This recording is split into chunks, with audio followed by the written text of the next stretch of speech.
বলছে না তুই জামাতে ভোট দিছিস, এই কথা কয়ে নিয়ে আমার কোদাল দিয়ে বাড়ি মেরে আমার পা দুটো ভেঙে দিয়েছে। আমি বিএনপিতে ভোট দিইনি বিধায় আইসে আমার পা ভেঙে দিয়েছে, আমি জামাতে ভোট দিছি বলে। আমার ভাই মেরে আবার আমার বাসায় পুলিশ পাঠাচ্ছে, আমার বাড়ি ঘর ভেঙে দেবে। আমার ওখানে এই পরিস্থিতি, এখন আমার চিকিৎসাও চলছে না, কেউ দেখছে না, আমি কি করে চলবো। জামাতে ভোট দিছিলাম বলে ওই ভাই শুনে আমি বলেছি যে আমি জামাতে ভোট দিইনি। বলছে না তুই জামাতে ভোট দিছিস, এই কথা কয়ে নিয়ে আমার কোদাল দিয়ে বাড়ি মেরে আমার পা দুটো ভেঙে দিয়েছে। আমার ছেলে নেই, স্বামী নেই, আমি মানুষের বাড়ি কর্ম করে খাই, সে কর্মটাই আমার বন্ধ হয়ে গেছে, আমি কি করে খাবো। আমার ওখানে এই পরিস্থিতি, এখন আমার চিকিৎসাও চলছে না, কেউ দেখছে না, আমি কি করে চলবো। এখন এই ভাইয়ের কাছে আমার দাবি, আমার ভাই বিএনপিতে ভোট দিতে বলছিল, আমি বিএনপিতে ভোট দিইনি বিধায় আইসে আমার পা ভেঙে দিয়েছে, আমি জামাতে ভোট দিছি বলে। এখন আমার পা এমন কায়দায় ভেঙেছে, আমি এখন উঠে হাঁটতেও পারতেছি না। আমার ভাইয়ের নাম নূর মোহাম্মদ। আমি বাড়ির মধ্যে ঢুকছি, আরো পিছনে পলাইছিল, পলাই থেকে আমাকে কোদাল দিয়ে বাড়ি মেরে দিয়েছে। এমন কায়দায় বাড়ি মেরেছে, আমি পা দুটো একদম আমার গুঁড়ো করে দিয়েছে, আমি উঠে হাঁটার ক্ষমতা আর নেই। তা ভাই খুবই ডাকাত, ভাইয়ের নাম নূর মোহাম্মদ। আজ জামাতের ভাইকে ফোন দিছি বলে, ভোট দিছি বলে আমার এই অবস্থা করেছে। এখন আমি কি করব, আমার তো কোনো চলার কোনো পথ নেই। আপনার ভাইয়ের নাম কি? আমার ভাইয়ের নাম নূর মোহাম্মদ। জি, আপন ভাই, আপন ভাই নূর মোহাম্মদ ওর নাম। বাবার নাম কি? আমার বাবার নাম বশিরুল্লাহ দিদার।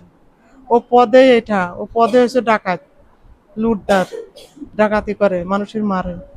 ওর পদই ওইটে, খামখালি টাকার জোর দেখায়, ওর খুব টাকা হয়েছে।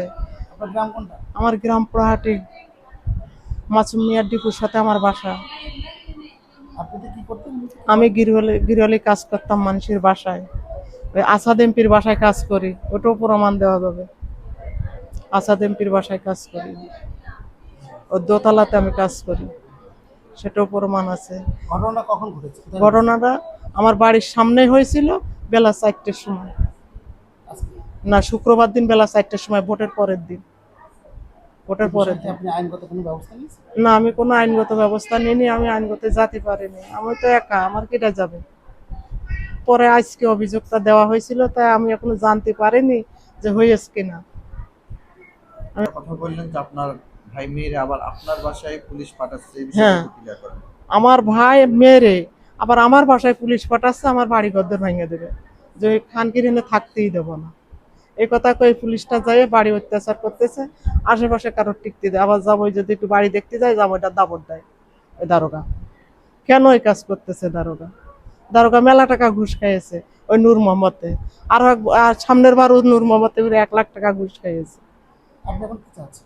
আমি এখন চাচ্ছি যে আমি সুস্থ বিচার চাই, আর আমি যতদিন বাইচে থাকবো আমার ততদিনে নূর মোহাম্মদ আমার খরচ দিতে হবে, খাওয়াতে হবে, আমার জমি লিখে দিতে হবে।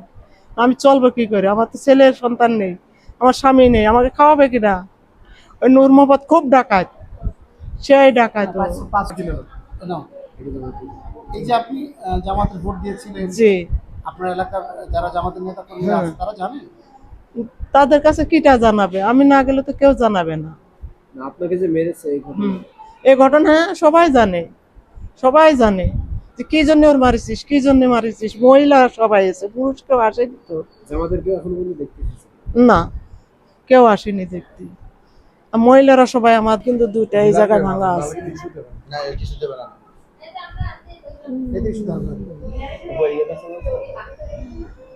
ওর পা তো আমার ভেঙে দিতেই হবে।